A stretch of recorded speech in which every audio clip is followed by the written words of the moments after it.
Oi, pessoal. Eu sou o professor Rodrigo Bijani, do Departamento de Geologia e Geofísica da Universidade Federal Fluminense, e hoje vou trazer aqui para vocês a nossa palestra que compõe o ciclo de palestras 2020, né?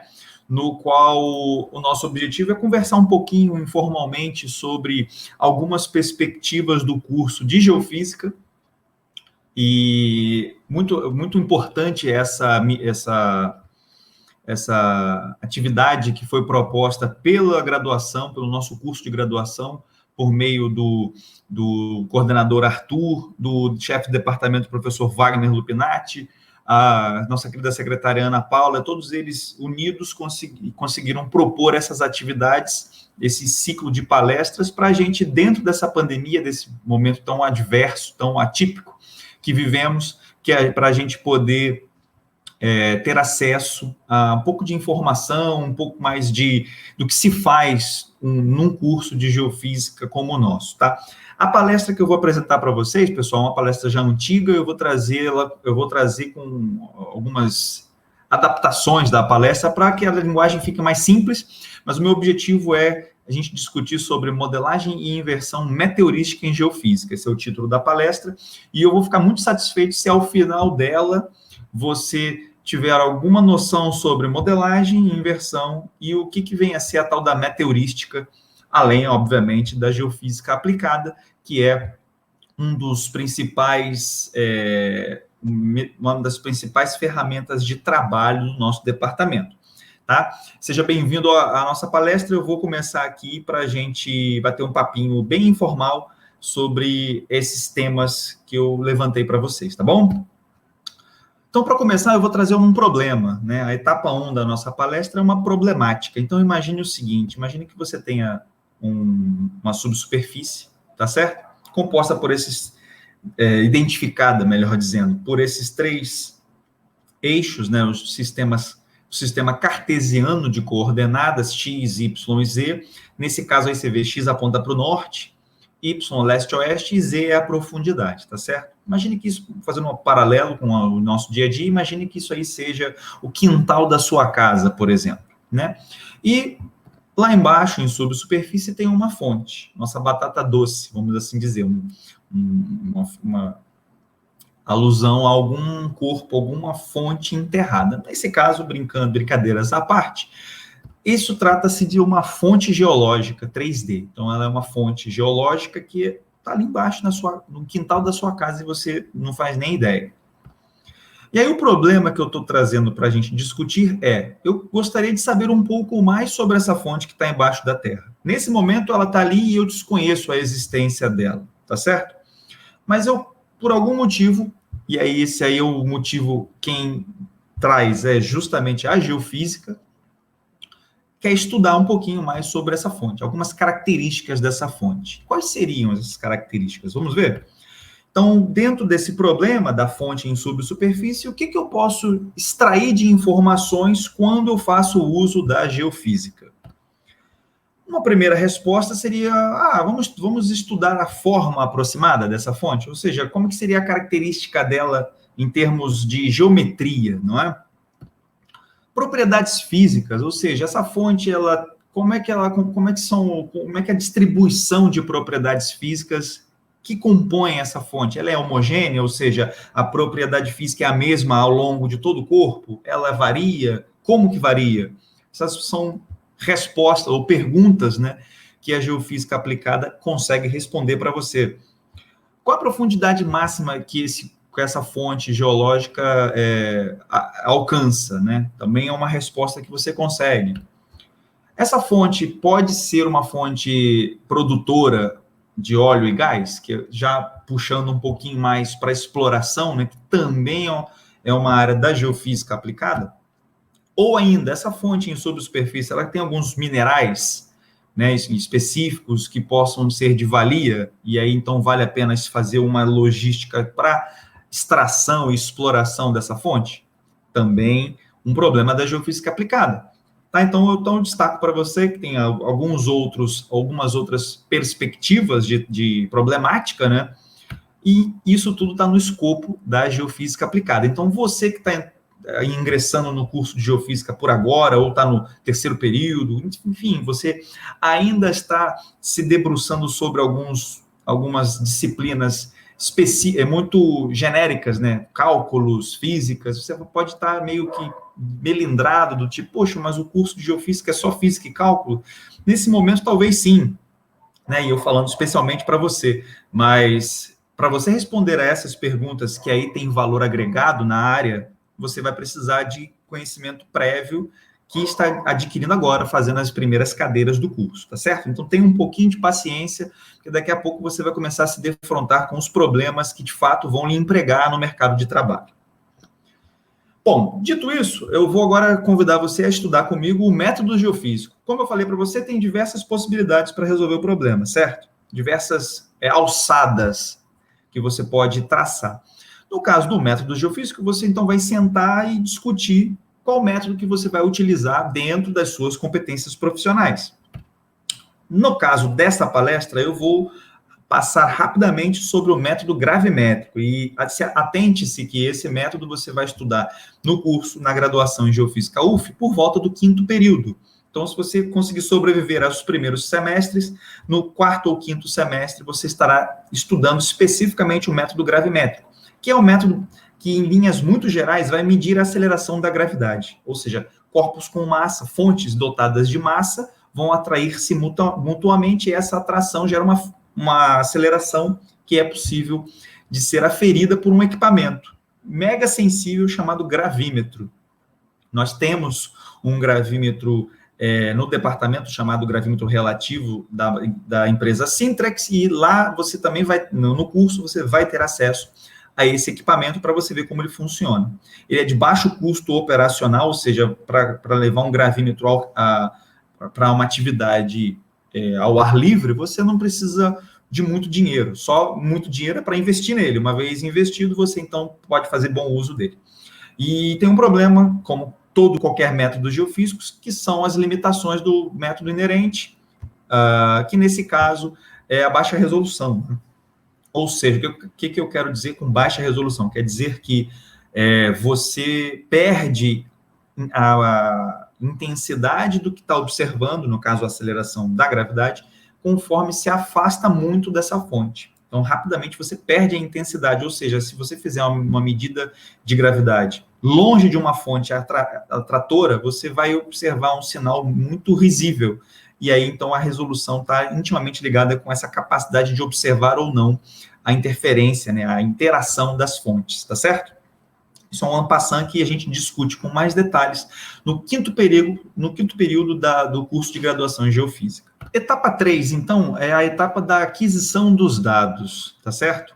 Nessa etapa, então, uma vez que a gente já discutiu qual o método geofísico vamos utilizar na nossa investigação, então agora é pôr a mão na massa, literalmente. Então, nós vamos pegar aquela nossa região em subsuperfície, né, voltar a ela, e na superfície daquela região nós vamos estabelecer o que chamamos de estações gravimétricas, ou seja, ali você vai medir gravidade, né? Por isso que a gente chama de estações gravimétricas, que são esses pontinhos pretos aí na sua superfície, tá certo?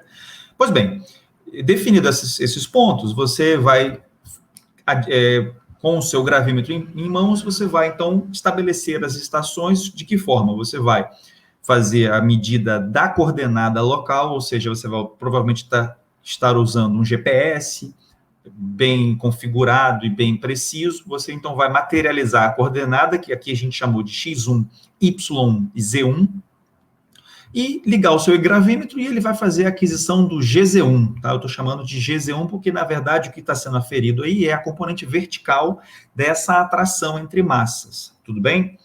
Dito isso, então, você vai realizar o seu survey, né, o seu levantamento. Então, você vai para a coordenada X2, Y2, Z2, realiza a medida GZ2 e, assim, sucessivamente, até a enésima coordenada XN, YN, ZN, consequentemente medindo o GZN, que é a enésima observação, tá certo? Dito isso, você materializado todas essas observações, você então cria o seu conjunto de observações, que aqui a gente guardou nesse vetor GZ OBS para identificar que são observações.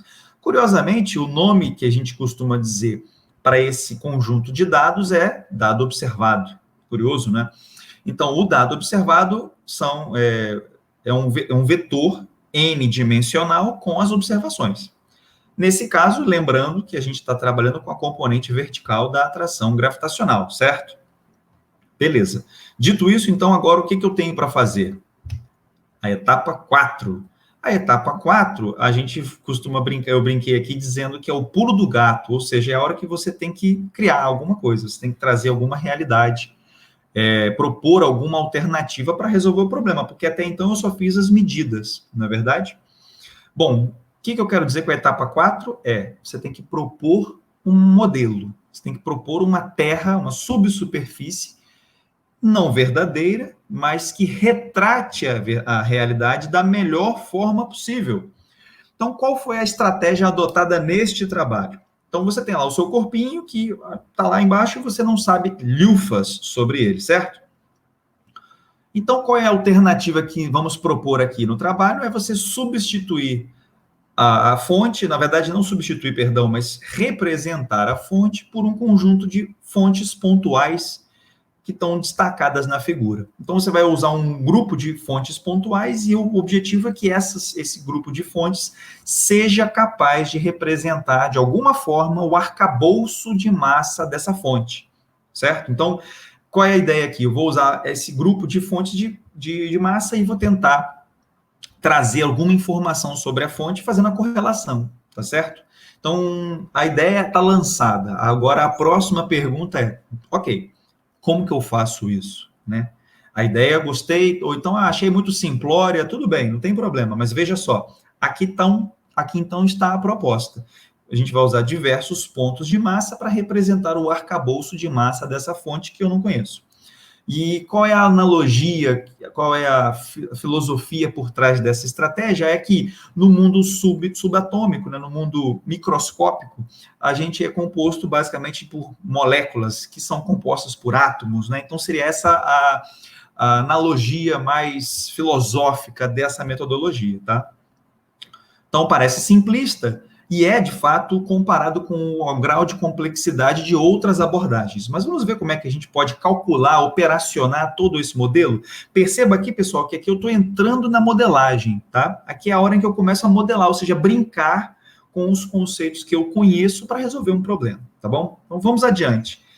O que seria ir adiante? É cumprir a etapa de número 5, que é a etapa da parametrização. É a hora em que eu vou criar um modelo, né? E parametrizar significa criar parâmetros. Eu vou te mostrar agora quais serão os parâmetros que vão ser trabalhados por nós, tá? Nessa etapa que eu também posso chamar de modelagem direta, tá? Então já vai pensando em modelagem, quer dizer, eu estou criando uma realidade e aí isso vai me direcionar até fazer alguma coisa que você vai ver já já o que é. Então vou pegar um ponto de massa, e vou colocá-la aqui em subsuperfície e quero saber quanto que esse ponto de massa atrai um gravímetro que estará estabelecido no ponto P. Como que eu vou fazer isso? Eu vou precisar, então, agora aqui de uma lei física. E aqui, então, eu estou justificando você porque que o nome do curso é Geofísica. Tem uma física por trás desse processo e eu vou aplicar ela diretamente a resolver um problema da subsuperfície terrestre, tá certo? Qual é a lei física que a gente usa aqui? É a lei da atração gravitacional, a lei de Newton lá atrás, né? Você viu isso no ensino médio, vai ver exaustivamente também no curso de gravimetria e magnetometria da nossa graduação em geofísica.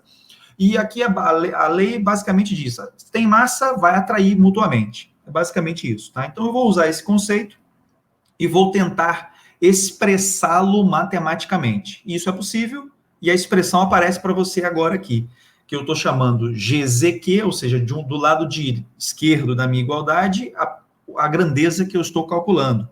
Do lado direito, os parâmetros que eu preciso conhecer para efetuar o cálculo corretamente. Vamos identificá-los? Então, só para lembrar aqui que esse GZ também é a componente vertical da atração gravitacional, certo? Pois bem, primeira coisa que eu tenho que conhecer, MP. MP é um parâmetro associado à massa dessa fonte pontual que eu estou estabelecendo. Aqui eu estou desenhando como uma bolinha, mas você pode fazer uma alusão perfeita a uma bolinha ser um ponto de massa, cujo valor da massa é mp. Perceba que x1, y1 e z1 seriam, ou não, são as coordenadas do centro dessa fonte pontual, ou seja, onde ela está localizada nesse modelo interpretativo, tá? Então, x1, y1 e z1 eu estabeleci, porque eu coloquei a bolinha lá.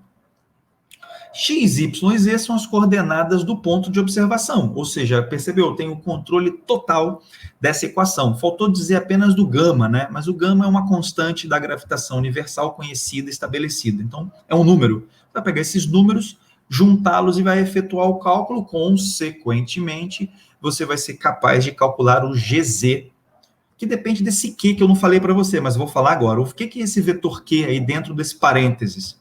Ele é o vetor de parâmetros, que eu disse para você que essa é a etapa da parametrização, não é verdade? Aqui, então, é o vetor de parâmetros. O que tem dentro desse vetor de parâmetros? Massa e coordenadas que localizam, que identificam a posição da fonte, no caso da bolinha. Tudo bem? Então, munido dessas informações, eu sou capaz de calcular a componente vertical da atração gravitacional produzida ali naquele ponto P. Tudo bem?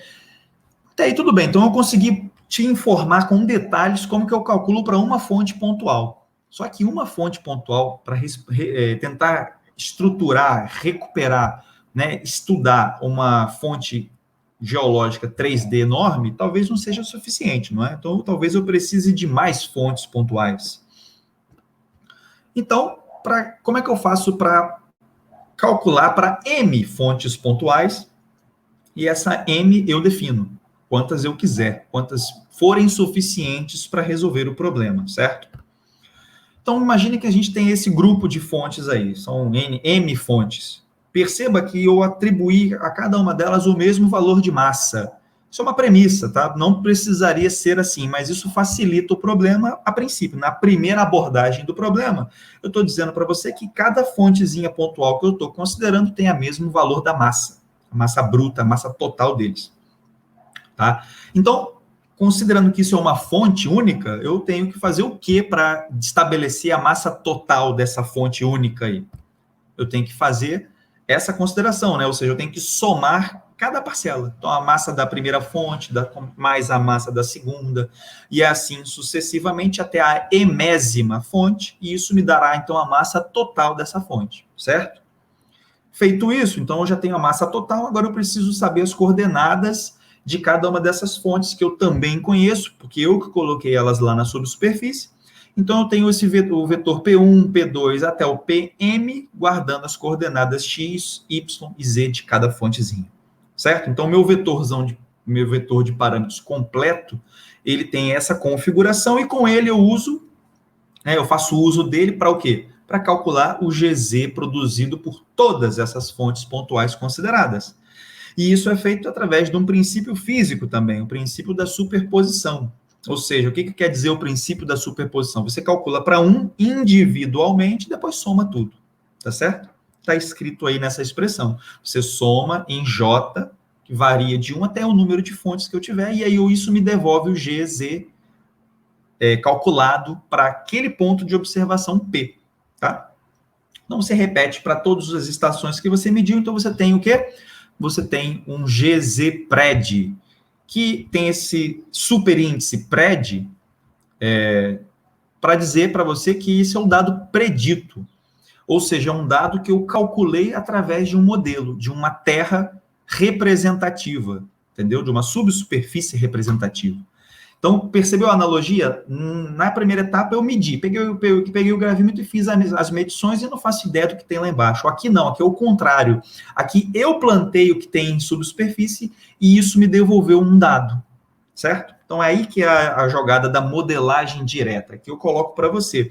Então, eu acabei de obter o GZ-PRED, que é o meu vetor de dados preditos ou calculados, e isso é nada mais, nada menos do que modelagem direta. É a hora que é a arte de, eu botei aqui que é a arte de calcular os seus dados. Então, munido dessa informação, você acabou de cumprir a etapa de modelagem, tá? Eu espero que tenha ficado claro para você o que é a modelagem. É bem minucioso, você percebeu?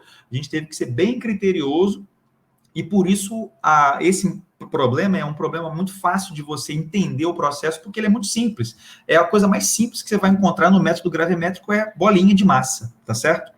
Então, beleza. Então, para a gente finalizar essa primeira etapa da nossa reunião, que é falar sobre modelagem e inversão meteorística em geofísica aplicada, eu trago o objetivo final dessa etapa, que é o quê? Eu fiz um modelo, agora eu quero, e gerei dados, predizi, né? Eu fui capaz de predizer dados. Predisse dados, né? Não predizi. Eu fui capaz de predizer os meus próprios dados. Agora, o que eu quero fazer? Eu quero compará-lo com a realidade. E se for bem próximo, eu vou ficar satisfeito. Como que é feita essa comparação? É basicamente olhar o vetor de dados observados e preditos, e se eles forem próximos, a diferença entre eles for próxima de zero, quer dizer, então, que você é capaz de reproduzir um dado verdadeiro, né? E aí você vai fazer as alusões necessárias entre o verdadeiro e o seu grupo de fontes pontuais, tá? Pergunta que eu vou deixar para vocês. Como que eu faço essa comparação, né? O que eu preciso fazer? Que tipo de conhecimento eu tenho que ter para que eu seja capaz de fazer essa comparação e categorizar? Olha, essa solução aqui é válida, esse grupo de fontes pontuais é o que eu estava esperando como resposta para o problema, tá certo? Então, agora a gente vai para a etapa de como estudar essa comparação, tá? Vamos observar aí os detalhes. Então, etapa número 6 é a etapa da inversão. É o segundo conceito-chave para resolver o nosso problema, tá? Então, como que funciona esse processo de inversão? O nome ele é muito sugestivo, perdão. Mas antes, vamos fazer rapidamente revisitar o que a gente já conhece até aqui, tá bom? Então, veja só. O nosso modelo é composto por fontes de massa, tá? Ele é em subsuperfície, tá certo? Você joga lá do jeito que quiser, tá? Então, nessa etapa, você tem total controle sobre tudo que se passa na subsuperfície. Resolve o problema direto, que a gente já mencionou, que basicamente envolve a matemática e as leis físicas do problema que você está resolvendo. Então, nesse momento, você está ancorado nos conceitos-chave da área, no nosso caso, a lei da gravitação universal, princípio da superposição e a matemática, quer dizer, algebrismos, para a gente poder equacionar esses conceitos, tá certo? Juntei esses dois mundos e fui capaz de calcular os meus próprios dados, que no nosso caso é o GZ, tá? Percebeu o fluxo, o workflow de trabalho? Modela, se utiliza dos conceitos físicos e da matemática para o cálculo e calcula os seus dados. E aí esse é o fluxo do modelo direto, tá? Para a inversão, como você acha que vai ser? Pensa um pouquinho, quer dizer, eu segui essa diretriz para o problema direto. E o problema inverso? Pelo nome,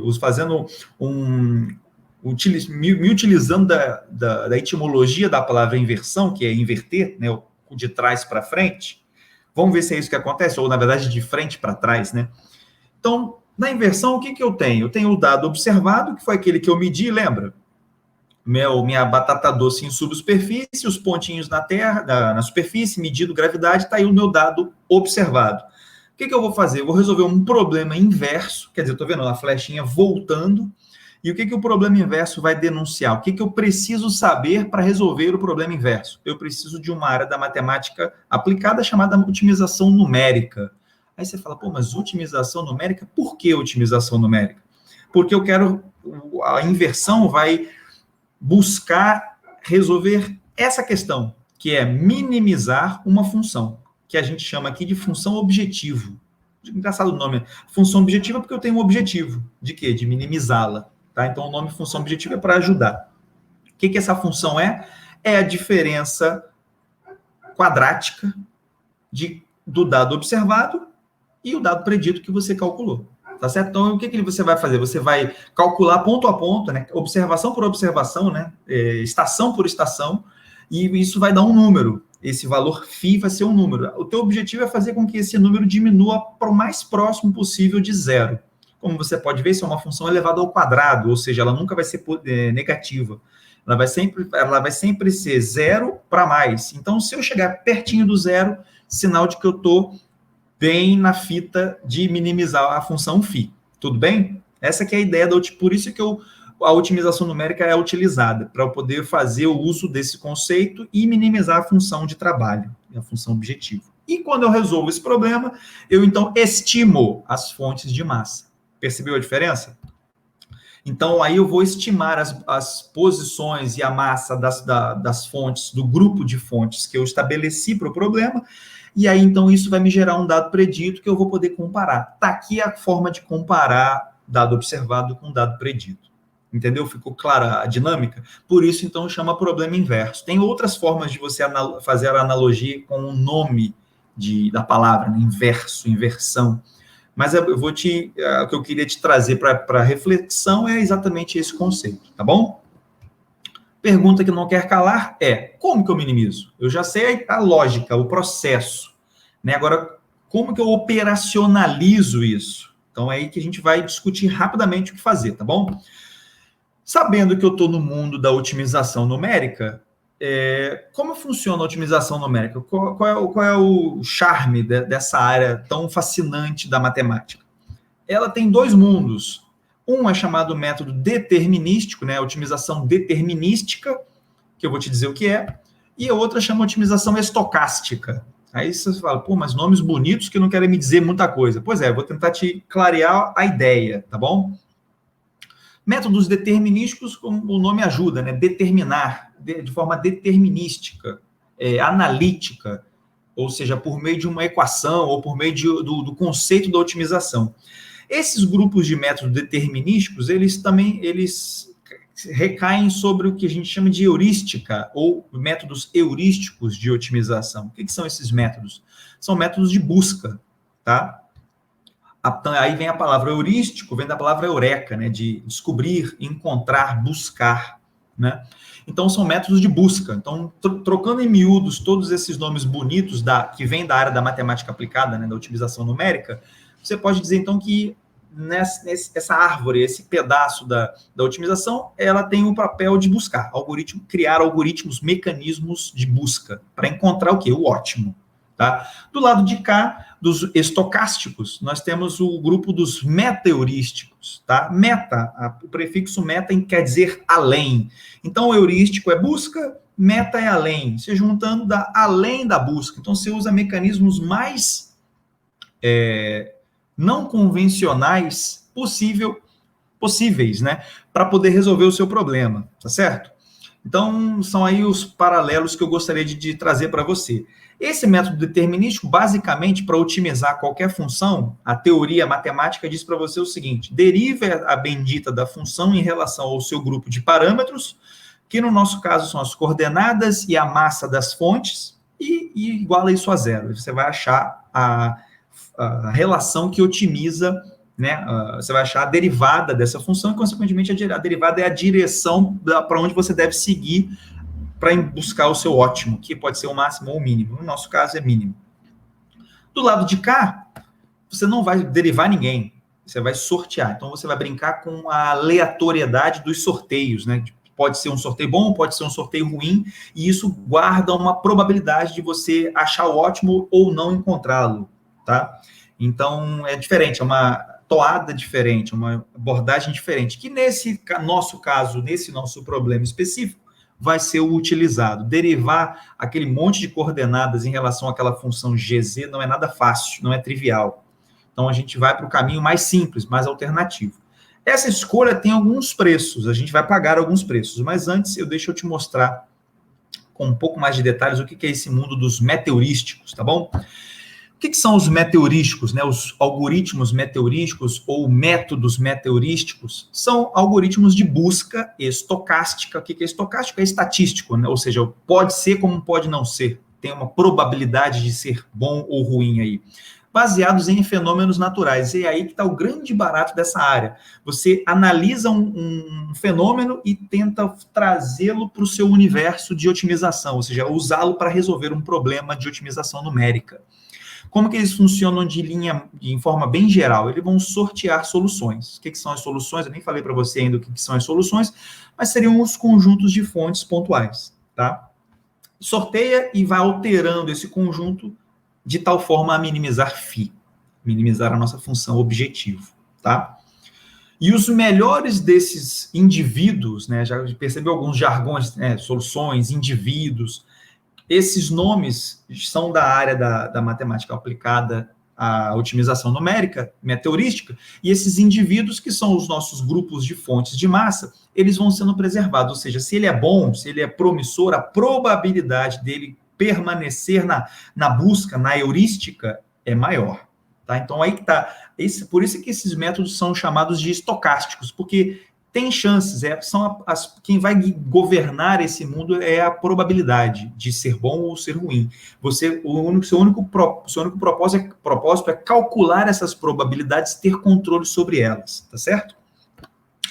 Que tipos de algoritmos a gente tem? Tem muitos outros, eu te listei alguns aqui, tá? Algoritmo das formigas é um algoritmo meteorístico. E qual é o fenômeno natural que ele está associado? A colônia de formigas. Como que funciona o mecanismo de busca por comida, defesa de predadores, enfim, toda essa dinâmica dentro de uma colônia de formigas, que é muito interessante, é um fenômeno natural, e essa analogia transformou-se num algoritmo de formigas para resolver problemas de otimização numérica. Tem o algoritmo das abelhas, que se espelha totalmente no funcionamento de uma colmeia de abelhas, que é muitíssimo interessante também. Tem uma série de pequenos ajustes que você faz no comportamento das abelhas para buscar comida, para buscar defesa, para buscar perpetuar-se, né? Então é formidável também esse algoritmo. Tem o algoritmo genético, que é totalmente ancorado na seleção natural proposta por Charles Darwin. Tem as redes neurais, que simulam o comportamento do cérebro humano, né? Ou seja, a gente tem a capacidade de aprender com erros, com observações, com a experiência. Isso é totalmente a inspiração dos métodos de machine learning, que a gente tem aí funcionando às mil maravilhas na tecnologia do mundo moderno, não é? E também o algoritmo do arrefecimento simulado, que se espelha num processo de cristalização de um sólido, né?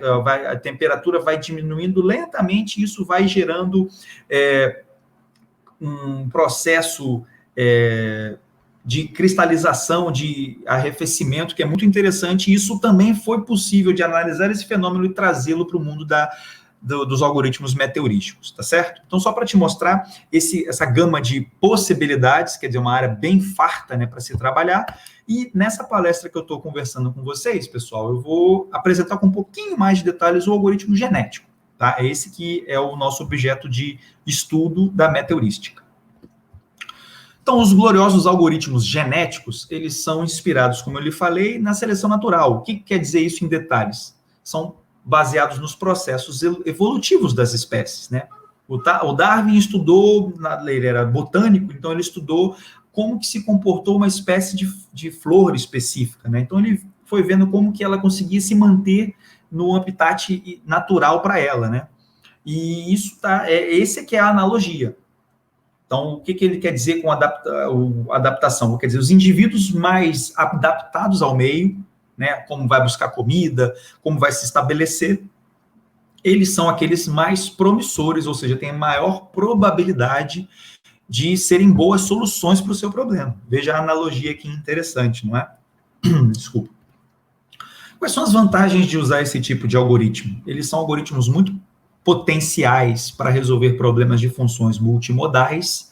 E quando eu digo funções multimodais, por exemplo, essa que eu te mostro aí, uma função com vários máximos, vários mínimos, com diferentes amplitudes, né? Então, achar o mínimo global, ou seja, o menor mínimo de todos, por exemplo, é uma tarefa muito difícil para os métodos determinísticos. Derivar e igualar a zero uma função toda ondulatória e multimodal como essa não é uma tarefa nem um pouco trivial.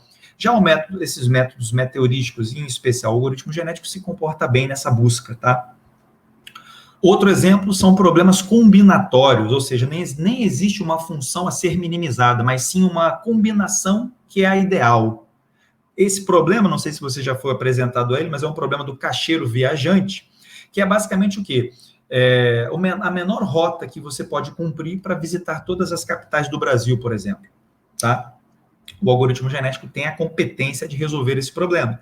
Eu até te trouxe um aí que eu fiz, que está longe de ser o ideal, até porque fui eu quem fiz, né? Mas a ideia era justamente desenhar a melhor rota, aquela que gasta a menor distância, para você visitar todas as capitais brasileiras, partindo de uma cidade específica, que no caso era o Rio de Janeiro, tá? E problemas não lineares, ou seja, uma função cabeluda como essa aí, raiz de x, y, seno x, seno y, é uma função altamente não linear, né? Na relação entre x e y. Então, derivar isso, igualar a zero para achar a direção do gradiente, achar a direção ótima para minimizar ou maximizar essa função, também não é tarefa trivial, e o algoritmo genético tem uma competência natural para resolver esse problema. Então, por isso, ele é um algoritmo bem interessante de você abordar quando o seu problema tem essas características que eu te relatei aí, tá bom? Mas nem tudo na vida são flores, não é verdade? Eles são lentos computacionalmente, justamente por essa busca ser uma busca bem tendenciosa, bem meticulosa, né? E não tem garantia nenhuma de convergência. Pode ser que você não consiga êxito, você não logre êxito na sua busca, tá? Então, não é garantia. Então, esse é um aspecto interessante, tá certo?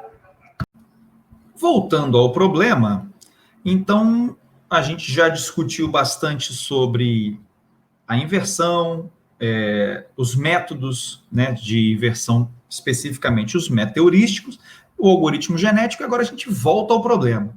Então, agora a gente vai validar. Quer dizer, eu já cumpri as etapas, agora eu vou testar, para ver se a proposta é boa ou não. Então, a gente vai fazer testes com dados sintéticos. O que quer dizer essa palavra sintético? Quer dizer que foi um dado criado por um modelo, tá? Ou seja, eu vou enterrar um corpo, e vou calcular o dado dele e vou fingir que ele foi, na verdade, o que eu medi no campo, para eu não ter que ir no campo gastar meu dinheiro e meu tempo. O computador faz essa simulação para mim, tá certo? O objetivo disso é porque eu sei o que está acontecendo, eu sei previamente o resultado.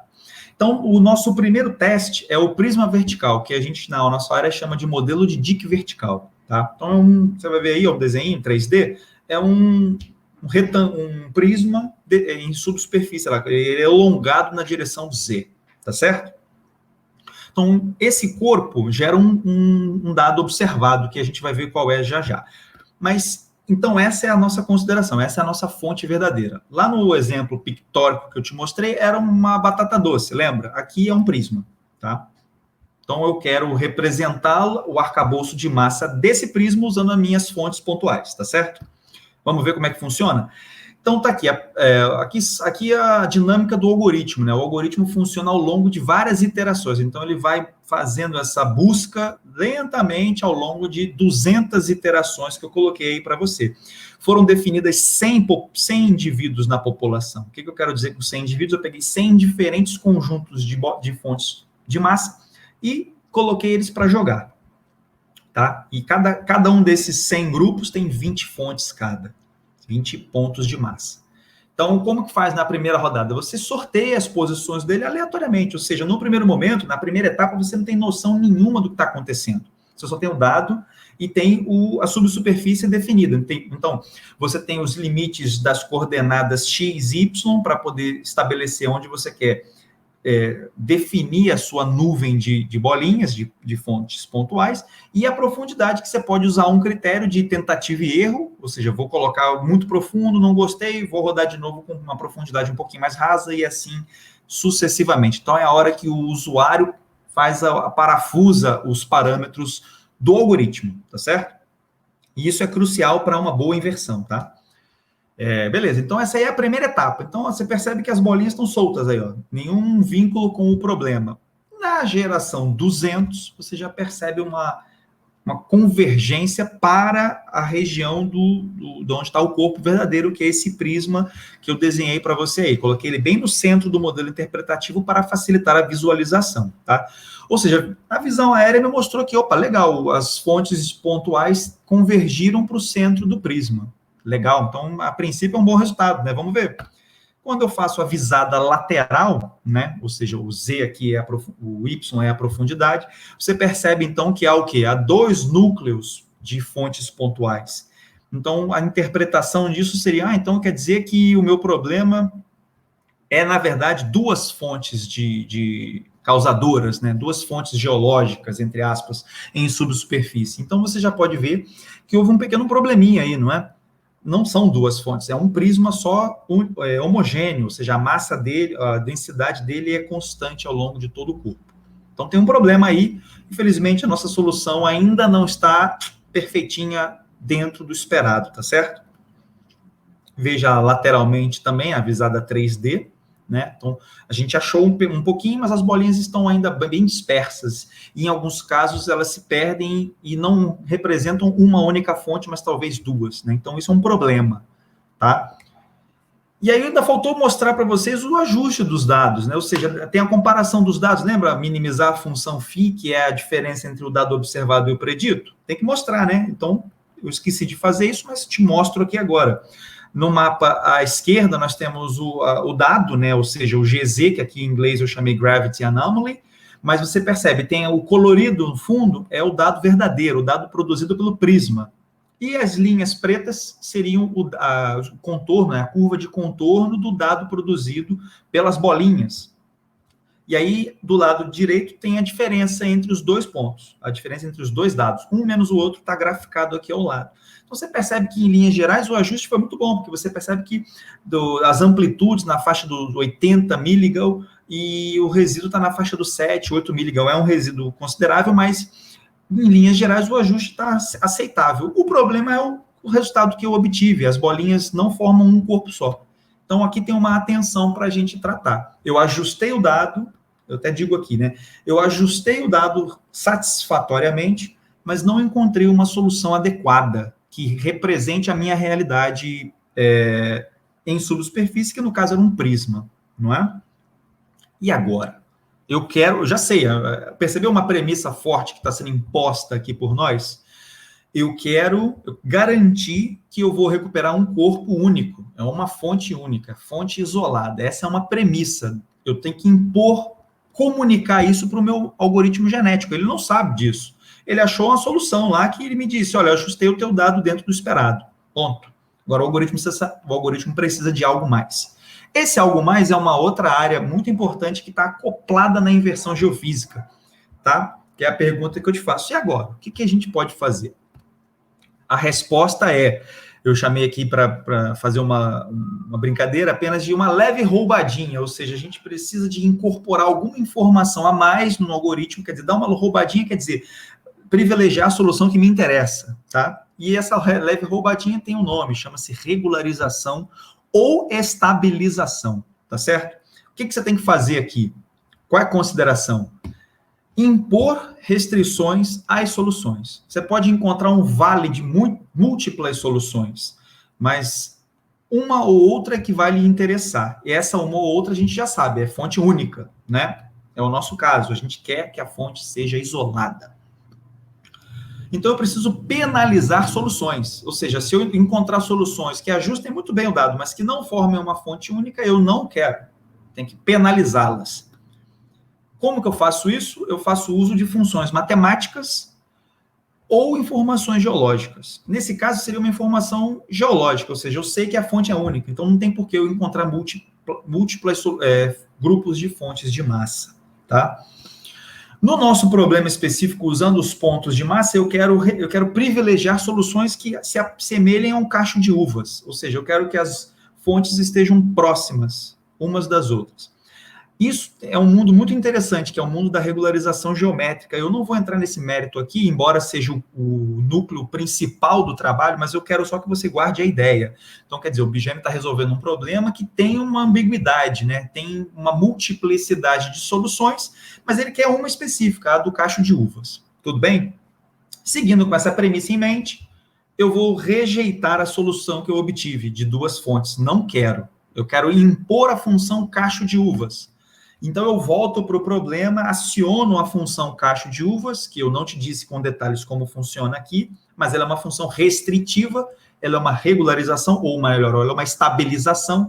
Então, a função cacho de uvas vai ajudar o genético a encontrar as soluções que se assemelham a um cacho de uvas. Rodei de novo, e aí está a solução vista aérea, convergiu legal para o arcabouço de massa do prisma, e olha que interessante, aquelas bolinhas perdidas foram incorporadas à solução, percebeu? Usei a mesma configuração, só acionei a função adequadamente, função cacho, estou chamando aqui de função cacho de uvas para facilitar a nossa comunicação, tá?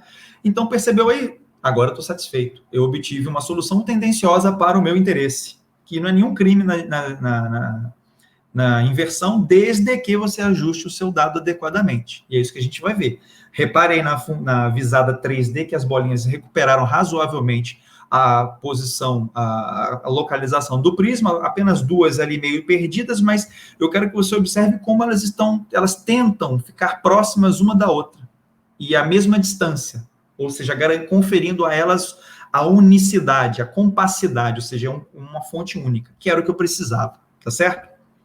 Ajuste do dado, vamos ver aí como é que ficou? Plotei o ajuste e posso observar que eu obtive uns ajustes bem parecidos com o caso anterior. Então, eu considero que a minha solução é válida. Bom, então agora a gente vai para o segundo teste, né? O teste de validação número 2, que é agora o modelo que a gente chamou de modelo de escada, tá? Ou um dique oblíquo, do ponto de vista mais geofísico, né? Então, como você pode ver, eu coloquei um prisminha grudado no outro, quer dizer, metade de um em Z, né, na profundidade, você começa o subsequente, foram um conjunto de 1, 2, 3, 4 prismas. Então, mudou um pouquinho, para ficar um pouquinho mais difícil, a gente vai ver como é que o nosso grupo de fontes de massa em subsuperfície, como é que o algoritmo vai conduzir essa convergência para a solução, tá certo?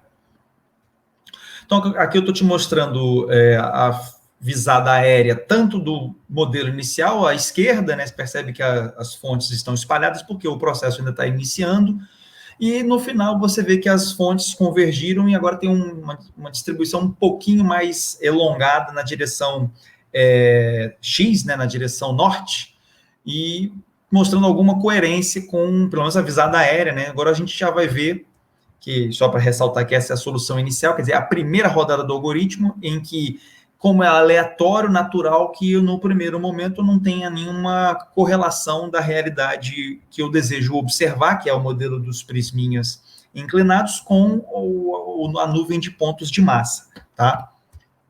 A visada lateral te mostra que o inicial, de novo, e o verdadeiro. Perceba que as bolinhas tentaram acompanhar o mergulho dessa fonte, entendeu?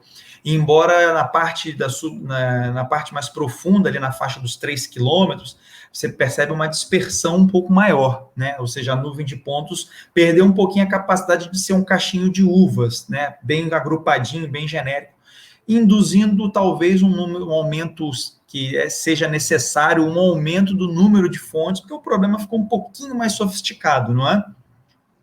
Lembrando aqui que eu já estou usando a função cacho de uvas para regularizar e privilegiar soluções que se assemelhem a um cachinho de uvas.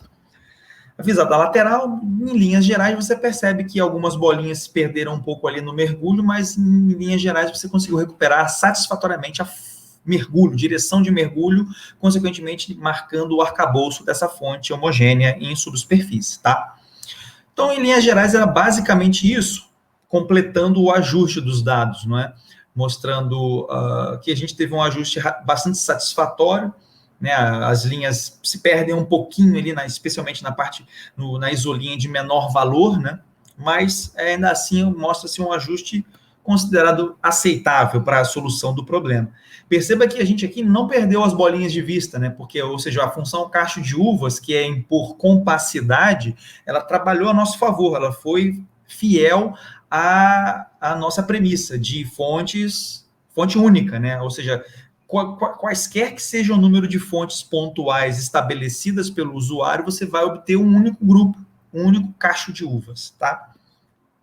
Então, como é que a gente pode finalizar essa abordagem alternativa para resolver um problema de geofísica aplicada? A gente usou pontos de massa para resolver o problema gravimétrico 3D, tá?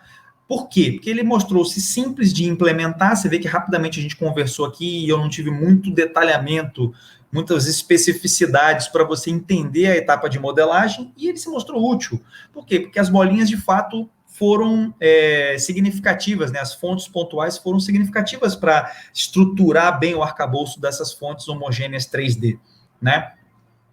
O resultado foi mais consistente para o prisma vertical, que é um modelo mais simples, né? Uma inversão um pouco mais simples do que os prisminhas inclinados. Os ajustes estão dentro do que a gente considera como satisfatório. É possível obter coisa mais rebuscada? Mas a gente, para a alçada do trabalho, né? Que, de novo, não é desenhar a geometria da fonte usando fontes pontuais, porque aí eu precisaria de um número gigantesco de fontes e perderia um pouco da natureza investigativa do método, né?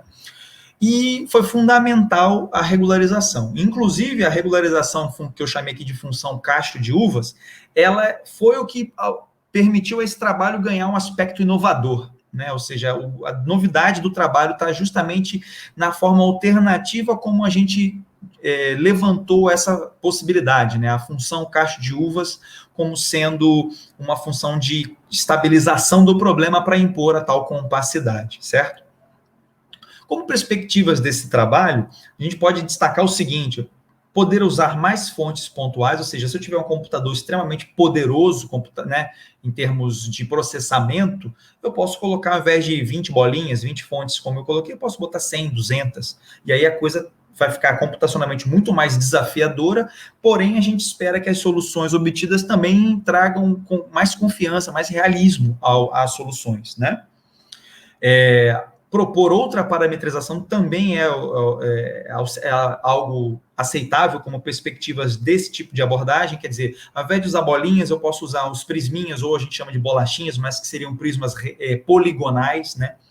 Que é a abordagem da modelagem, quer dizer, como eu calculo o dado quando eu mudo esse modelo é bem mais difícil do que esse que eu te mostrei aqui nessa nossa reunião. Tem uma analogia natural que é resolver o mesmo problema, só mudar o dado que eu estou observando. Aqui era gravidade, né? Aí, se eu mudar para o magnetismo, são outras propriedades físicas, mas eu posso usar a mesma formulação. E isso é a proposta de um mestrado do nosso estudante de mestrado da UF, né? O Rômulo. O Rômulo está debruçando-se sobre esse problema e espero que a gente consiga alguns resultados interessantes aí a médio prazo. Tá? Tá no 4º mês de mestrado. E, obviamente, que esse trabalho abre possibilidades para novas estratégias de regularização. A gente usou essa função cacho de uvas, que usa a teoria dos grafos, que eu não falei, mas, enfim, vai na matemática aplicada de novo e pede socorro, mas tem outras formas de regularizar e aí, fatalmente, isso traria outros tipos de solução. Imagina, por exemplo, que agora eu não quero mais um cacho de uva, mas eu quero 2, 3 ou N cachos de uva, uma vez que eu tenha vários corpos, várias fontes geológicas diferentes, para modelar em subsuperfície. Então, por que não tentar um método que unifique toda essa aplicação, né? É possível também? Talvez. Computacionalmente desafiador, mas é possível. Tá? E para finalizar, senhores, esse trabalho foi publicado, esse trabalho usando as fontes pontuais, foi publicado em 2015 na revista Geophysics, e tem esse título aí em inglês, tá? Perceba que tem a palavra Graph Theory, que é a teoria dos grafos, e essa é o charme do trabalho, que aqui eu troquei esse nome matemático pelo nome função caixa de ovos, função cacho de uvas, né?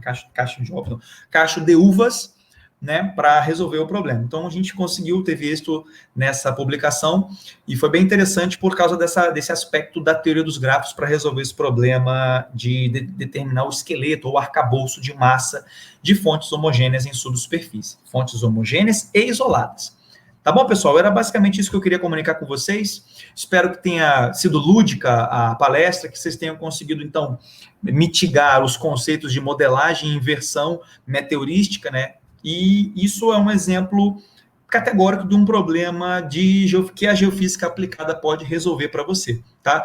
Agradeço enormemente a sua paciência por ter acompanhado essa palestra e até uma próxima. Um grande abraço.